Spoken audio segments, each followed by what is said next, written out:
Okay, guys, so today is the beginning of day 7 on my fast.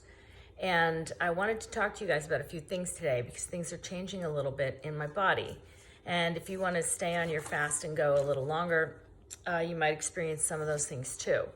So first of all, I wanted to tell you that I'm feeling a little bit cold, which is kind of nice because at my age, I get a lot of hot flashes. And so it's nice to feel a little bit cooler. It's also a function of the weather being a little cooler outside too, and not having to have the, temperature so low indoors. But, that's something you might experience. So just don't worry about it. Another thing that I want to talk to you about is the concept of neuroadaptation. I've been listening a lot today to Dr. Alan Goldhamer, and he is a physician who is a great proponent of long-term water fasting. So what happens in neuroadaptation is that your body's getting used to its new sources of energy, which is the stored fat on your body. So it takes a little while for your brain and your body to adapt to that. We're so conditioned in our high carb, high sugar diets to have all of that dopamine response in our brains every time we eat something that our body likes, our tongue likes, our mind feels some kind of combination of, fat, sugar, salt, that the big labs just expertly create so that we will become more or less addicted to them. And when you take those away, your body screams out for them. Your brain screams out for them, actually. And it's a little disconcerting when, you think you should be past your hunger pangs, but you're still experiencing them. And that's when a lot of people give up. So I want you to realize that you're retraining your body. Now, if you weren't fasting, it could take at least a month for you to adapt to the lower sodium levels that you're now consuming with a non-fasting approach to this. And if you were still eating, but eating less fats, it can take you up to 3 months to adapt. But that process is speeded up significantly when you fast, as well as all of the other benefits that you get with the cleansing of all your organs.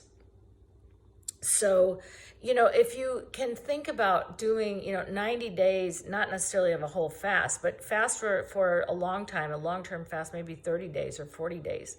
A lot of people can survive that long on a fast and they come out of it just incredibly cleansed, incredibly empowered, and beautifully healthy, revitalized.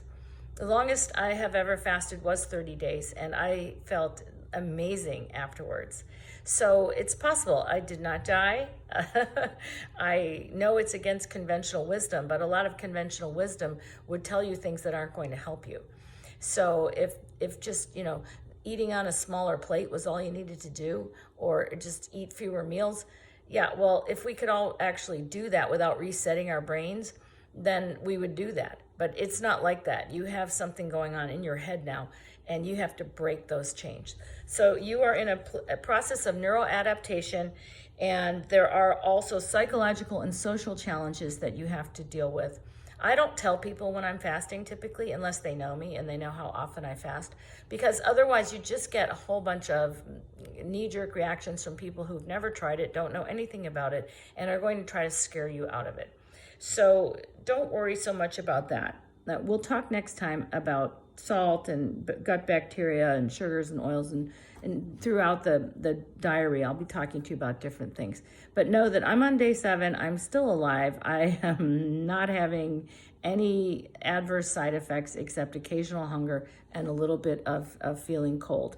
And last night, by the way, I only slept for 5 hours, and I woke up feeling absolutely refreshed, as if I'd had 8 hours or more. Stick with it.